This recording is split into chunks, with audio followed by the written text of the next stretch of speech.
about trying to do something with it that maybe it wasn't intended for? Like making a soup in a washing machine? Or washing your clothes in the dishwasher? The King of Random, a popular YouTube channel based out of Utah, has done just that. This week, we sit down with Calli Gade, one of the longtime hosts of the King of Random. Well, thank you so much for taking the time to sit down with me. Thank you. And get to know you. So, I actually know you. I found you through King of Random. Mm-hmm. I've been watching for years. They're super just fun, random, silly videos that when you don't want to do homework, you can just sit down and watch and procrastinate. People like to binge watch our videos. That's what I hear. So what exactly is the King of Random? So the King of Random was founded several years ago by a man named Grant Thompson, who was the King of Random. He got his name from a friend who basically told him, hey, dude, you're like the King of Random, because Grant loved to explore and basically figure out ideas. And his wife said the way that it sparked was Grant had been holding a light bulb one day. And he said, I understand how a light bulb works, but if the world ended tomorrow, I couldn't recreate this. I understand that it's electricity, but I don't know what to do. So he went on this journey basically to discover how to make things and how to create things, and decided to make a YouTube channel. Unfortunately, we lost Grant last year, but he had basically created and grown the channel into what is now a team of 5 people, and we all basically create content and make videos where we just explore science and the natural world and, you know, how things work and how things tick, and can we make things stranger or weirder or more fun, and it's an amazing job. Wow. So you said Grant was the one who founded it, and Yes. Now there's a team of 5. Who's all on the team? So what happened was Grant was burning out. He was very tired, and he had my friend Nate, who was basically making some of his props and stuff for him. And when he said, I'm shutting down the channel, I'm just too tired, Nate said, well, why don't you let me try being on camera? And Grant said, that's a great idea. So then a few months later, they said, we should bring on a female co-host. So my friend Nate messages me and says, because we work together at a sculpting studio, and he messages me and says, hey, do you want to apply? And I was like, yes, I do. So I applied and got the job and worked there. I've been working there for 2 years now. And we only just recently brought on 3 new people. We've got Kenan, who is phenomenal. He works in Chicago researching diseases, of all things. Oh, wow. We have Grace, who is from, if I remember correctly, North Carolina. She is a meteorologist. And then we have Kevin, who is actually a former NASA rocket scientist. Oh, wow. Yes, so quite the team. That is an amazing team. How do each of your team members bring different perspectives to the different videos you create and different videos you produce? Everybody's got some different passions. So Grace loves weather. Kevin knows so much about space. Kenan can explain DNA to you in the most interesting ways. Nate just kind of knows a little bit of everything, which is fun. And I'm a total nerd. So I love cosplay. I love costuming. I love prop making. And so that's actually, I was originally hired on as a builder. And then later on, they were just like, and now you need to learn science. So I did. That's way cool. You talked about it a little bit, but you said someone named Grant the King of Random. Mm-hmm. It was just a friend of his, because he had gone over to Grant's house and Grant was doing some strange experiment in the backyard, and the guy's like, dude, you're like the King of Random. And that's basically just how the name stuck. Wow. Mm-hmm. That's really cool. So as you touched on a little bit, you said Grant hit burnout. How do you guys, now that you have a team of 5, avoid burnout? It's actually why we have a team of 5 now. The team of 5 is brand new. We've only had them for a couple of months now. Nate and I were getting tired.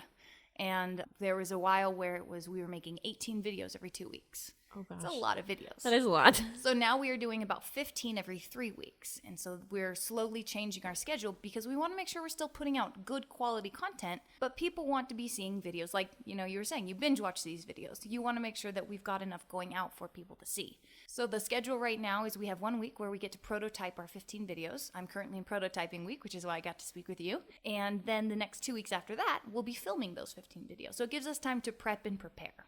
So that definitely helps, giving us an ordered schedule, and then anytime one of us needs to step out, Grace, Kevin, or Kenan can step in. Wow, that's really cool. So where do you guys get your ideas for your videos? Because they're completely random. Our brains. That's why it gets so tiring. Nate and I, for 2 years, were coming up with all those ideas on our own. And it would be just, I wonder if I can make a giant Tootsie Roll, or I'm going to make a pen and it's going to be 6 feet tall, or hey, gallium's a really weird metal. What happens when you poke it with an iron rod? Oh, well, it causes a chemical reaction. Like certain little things that you just learn about. And then people would ask us, questions in the YouTube comments, or they would send us questions on Instagram. And we would be like, that's a great question. Let's find out. So most of the ideas come from our own brain, but we get ideas from our Reddit, from our Discord, from our YouTube channel itself, and our Instagram. Have you ever had people come up to you and say, what about this? Like, what crazy ideas? Oh, yes. So that happens a lot at conventions. People, they'll be talking to me like, and I have this idea for you. And we'll be like, all right, hit us with it. Let's hear it. Because people get really excited. They want to, they want to contribute, and it's great. And when we can give them shout outs, we do. What is the craziest idea someone has approached you with that you guys have actually made onto the channel? Oh, boy. That one's really tough. Let's see. Currently, it's us scaling things up. People want to see our ideas, get bigger, better, larger. And one idea that came up was probably one of my favorite projects we did. Nate decided to make a chair out of spray foam, which is just insulation foam. Mm-hmm. And by the time he got done, he said, this floats. So we put it in the spa. And it tipped over and he fell in and we lost a mic. Oh, but it was worth it. It was great. And so then, of course, everyone said, build a boat. We want to see a boat. Build a boat. So we built a boat out of spray foam, and we canoed this thing out onto Utah Lake, and it was fantastic. That's amazing. Mm-hmm. Because you would never think, let's build a foam boat out of spray foam. Yeah. The boat was probably, by the end of it, maybe $30, and it was great. It worked. Did it last very long? Or? Oh, no. No. This thing fell apart. It was pretty fantastically horrible. But it lasted long enough for us to get out into the water. And we will actually be doing, this coming winter, some new projects with spray foam. It's going to be pretty fun. That's exciting. I'm excited to see it because like I said, I found you through watching The King of Random. And I think probably my favorite video that I've seen you guys have done is floating down the Provo River on an inflatable couch. That was so much fun. We have plans for that couch, too. That couch is not done yet. Yeah, I've seen you do the down the river. Mm-hmm. You tried sledding on it. I'm interested to see where the couch goes. That couch, as long as that couch is still alive and not punctured, we're going to be doing weird things with it. So it's the same couch? Oh, it's the same couch. It's this giant couch that Nate bought off of Amazon, and we thought it was going to be a one solid piece, giant, looks like a sectional couch. No, this thing has removable pillows and stuff like that. So the whole thing was like in 5 pieces, and we had to make sure we didn't lose anything down the river. It's a little stressful. That was pretty great. It's a pretty calm river.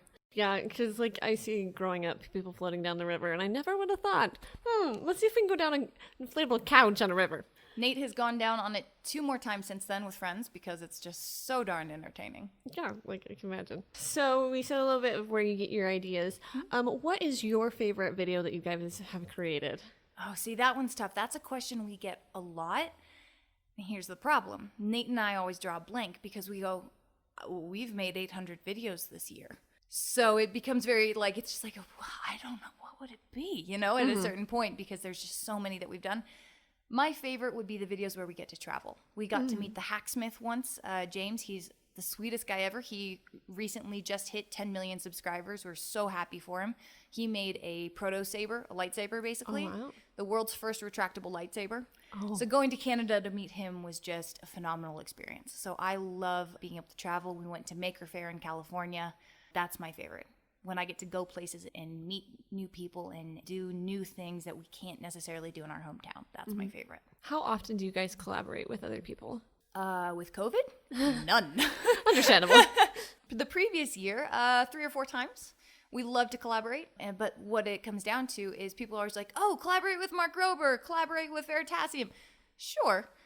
There's no secret YouTube email lists. We don't all have each other's numbers. We don't all know how to get in contact with each other. It's a very strange platform where you can't message each other. Mm-hmm. So there's no way for us to be like, hey, Mark Rober, let's do something, because we don't necessarily have his number. So what we always say is, all right, guys, if you want to see us do a video with somebody, let them know. Mm-hmm. And so then they let them know in the comments, and then we manage to get each other's emails and we can collaborate.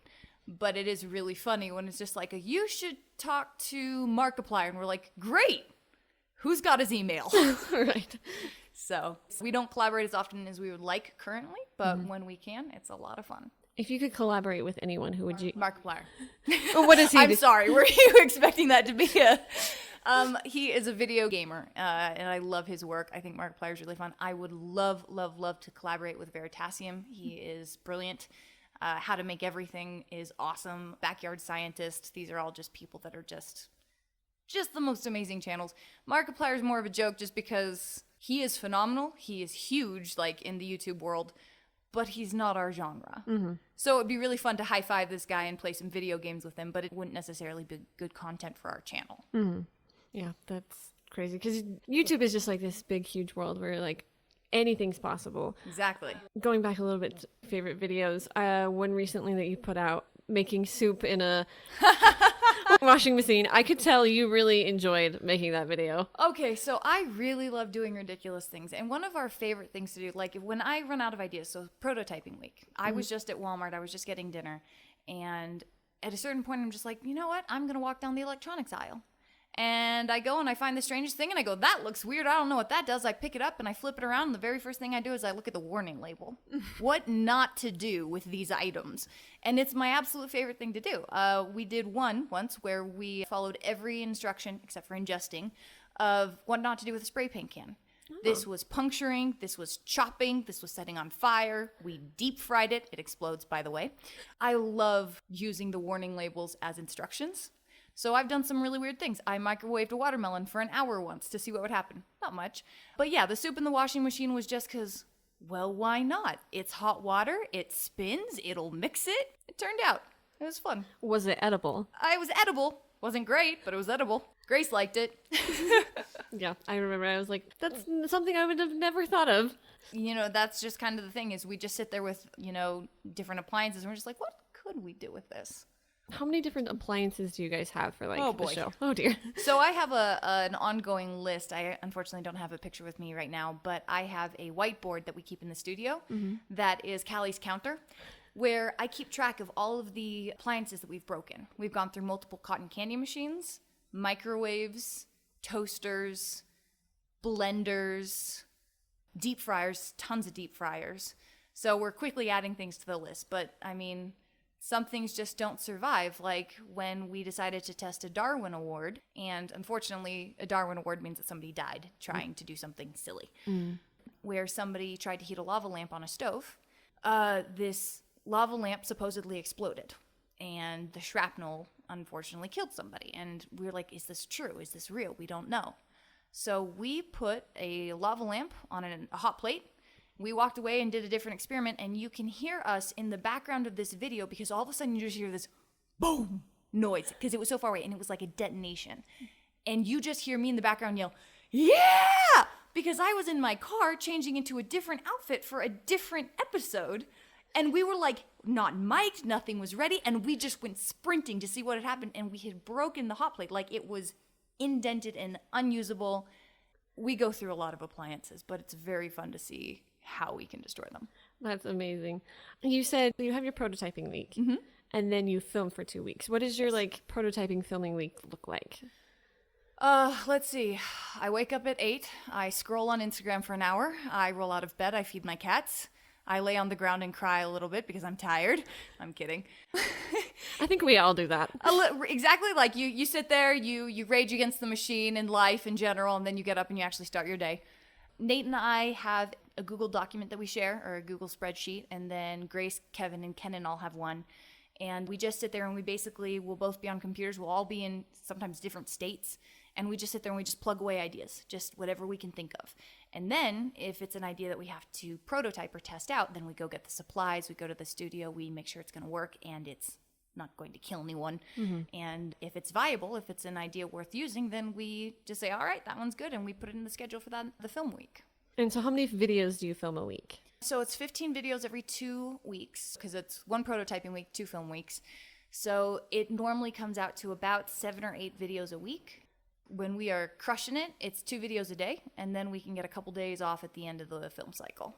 Oh, wow. Yeah. That's crazy. Trying to produce this podcast has kept me busy because I'm in school and doing all these things, and I cannot only imagine trying to run a YouTube channel that you guys, as well as you guys do. You guys do an amazing job. Thank you. It's busy. Going back kind of towards video ideas, is there a video that you've always wanted to do and time, money, budget didn't matter? Go to space. You would want to go to space? Absolutely, 100% go to space. And we would figure out videos on the way. Like, I would love to be in zero gravity. That would be my ultimate goal.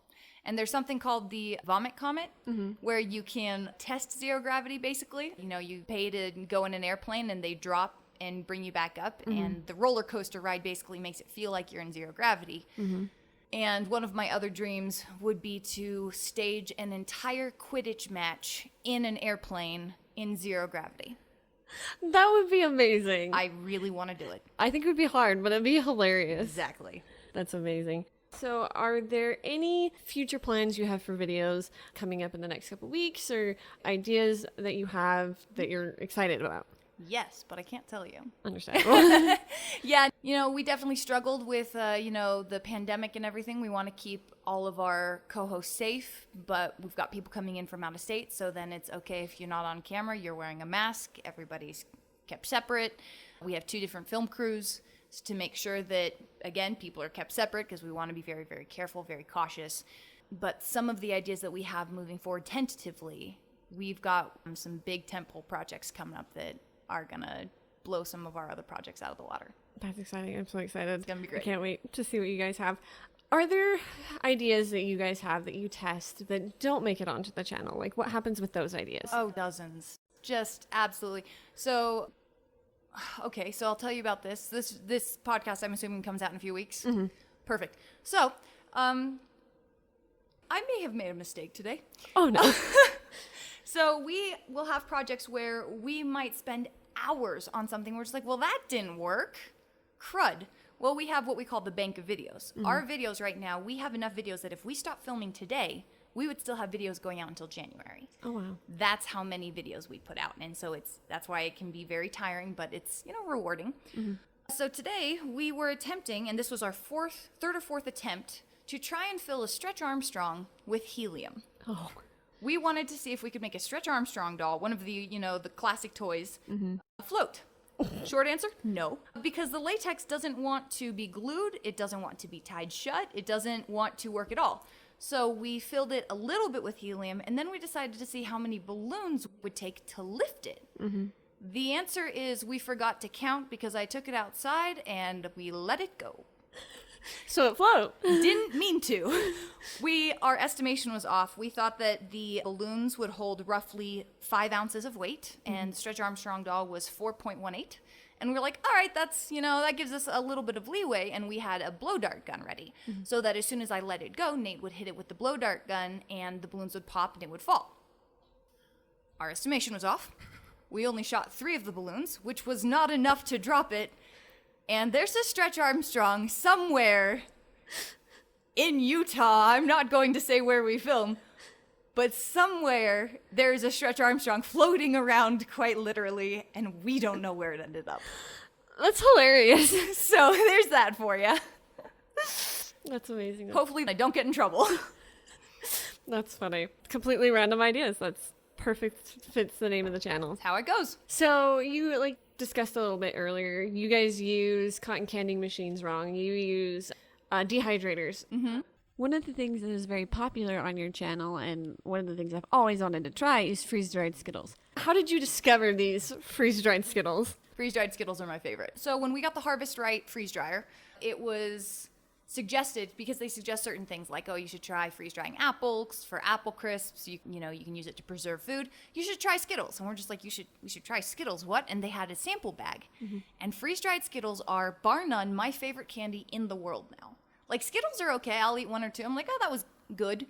Freeze-dried Skittles is basically like sweet popcorn without the kernels. It's like this crunchy, happy, sugary disaster that you eat an entire bag and you don't know where your time or your life went, and you're 50 pounds heavier, but they were great. So I brought you freeze-dried Skittles, but I left them in the car because I was just like, oh, these are a thing that you need to try. So they're in my car. They're just in like a little plastic bag because we just yanked them out of the freeze dryer.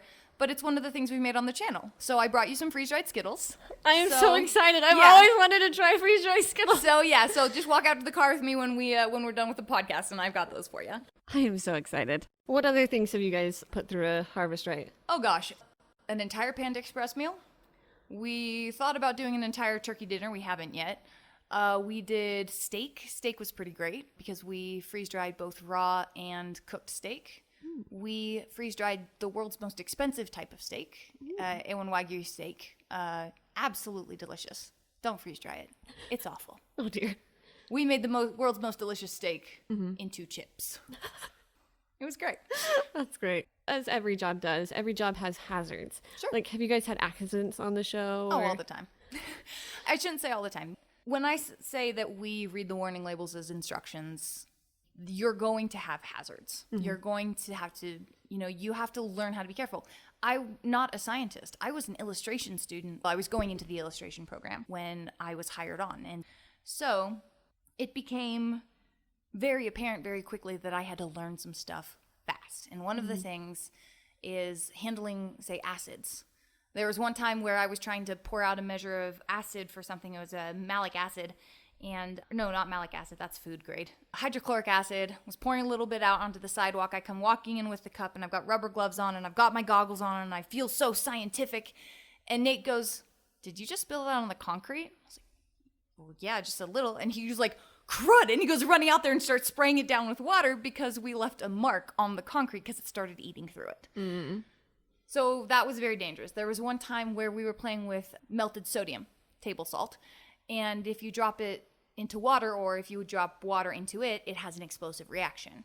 And there was a time we'd built a snowman, and this was probably my first 2 months of working, at the King of Random, and Nate was getting ready to pour it onto the snowman we made, and wasn't paying attention to where I was standing in the vicinity, goes to pour a little bit, jumps because it splatters and pours the whole thing, and it basically just hit me in a wave of molten salt. Oh, no. And so I still have the shirt because it looks like a shotgun blast went off on my side. And it burned my face and it burned my arm, and I was very lucky I was wearing 2 shirts because the worst of it had been at my abdomen. But yeah, we've had accidents like that, and so it comes down to play safe, play smart. We're playing. We are big kids that get to do some amazing things, but work hard, but work smart. Play hard, play smart. I don't know how you phrase that, but the whole point is we do intentionally dangerous things for fun. So we have to make sure we are taking the precautions necessary so that we can show people what the reactions will be like say with the exploding lava lamp. So we can show you what would happen in that scenario so that nobody else does it. So yes, we have to be very, very careful sometimes. One more question I had. You have a fairly decent sized channel. Like, how many subscribers do you guys have? Not quite 13 million. Wow. That's About 12.5 right now. That's a big number. It's a pretty big, it's mind-boggling to me. When I joined the channel, there were 8 million. So I've been able to contribute to it, and that makes me really happy. Do you walk the streets and get recognized, or? Sometimes. It's happened before it happens a lot at conventions because people are looking for people they recognize at conventions. So Nate and I, when we walk the floor, we will be wearing simple masks and stuff. Probably a couple of my favorites was I get recognized at Walmart often. PetSmart when I'm just trying to buy kitty litter. Like, come on, guys, please. My absolute favorite was I was getting ready to go into Home Depot, and this little kid turns around, he can't be older than 5, and just looks at me, and his mouth just drops open, and he just grabs his mom and just doesn't move until she turns around. And I took a picture with him. It was really sweet. But it's strange to be recognized that way. Kids, come up to you at conventions, they start crying because they don't know how to handle it. And so, you just want to give them a hug. You don't. It's not a good idea. But, I go out on the floor and I talk to them as much as I can. I interact as much as I can. We have a Discord server that I'm on several times a week to make sure that I'm talking to these people because they're not fans. They're friends. This is a big community, but it's a lot of people with curious minds. And what better way to stay curious than to talk to like-minded individuals? Yeah, I think when I met you, it was because I recognized you. It was actually my first time to Evermore. Yeah. And I was wandering around with friends and I saw you. I was like, she looks so familiar. And I have no idea where was I from. in costume? No, you were world walking. Okay. And I was like, I have no idea. And I turned to my friends and I sit there and think. And then it hits me like a ton of bricks. I was like, I know who she is. I did have somebody cry on me at Evermore once. Really? They recognized me, and one of them loses her mind, goes, "You're Calli, we came here because you talked about this on your channel," and shouts across to her friend at the archery range, "We found her!" So that one was pretty great. Were you in character at that point? Nope. Thankfully, I was world walking, so they got to take pictures with me, and it was actually really funny because there were 2 friends that knew who I was and really loved the channel, and one friend who's like, "Hey, I don't know who you are, but nice to meet you." And it was my favorite comment I've ever gotten. I was like, "It's great to meet you, too." And her friend's crying at me, and I'm just like, these are two polar opposite, reactions, and it's the funniest thing ever. So I'm hugging her, and her friend is taking a picture, and I turn around and look, and I see one of our PR people for Evermore taking a picture of them taking a picture with me. So that we had it on, the Instagram, just being like, look, people are, friends with our characters and stuff like that. But it was just the funniest picture because it's just like this domino effect of all of these cameras going off. So pretty fun. Well, thank you so much for taking the opportunity to sit down with me and talk about TKOR. And I hope people will find you and enjoy your channel as much. Thank you for having me. This was a blast. On next week's episode of Talented. Evermore Park is a fantasy playground. It is a place where you step through the gates and you get to be the hero of your own story. If you love Zelda, if you love video games, if you love Lord of the Rings, if you love any sort of high fantasy, sci-fi, doesn't really matter. You walk into what looks like a Victorian town with a bunch of people who have quests and missions for you to go on, and you can go play in the battle arena or you can join a guild. The idea is to make magic feel real. We sit down again with Calli Gade, an actress from Evermore Park, and discuss the magic that Evermore has to offer. Until then, stay talented.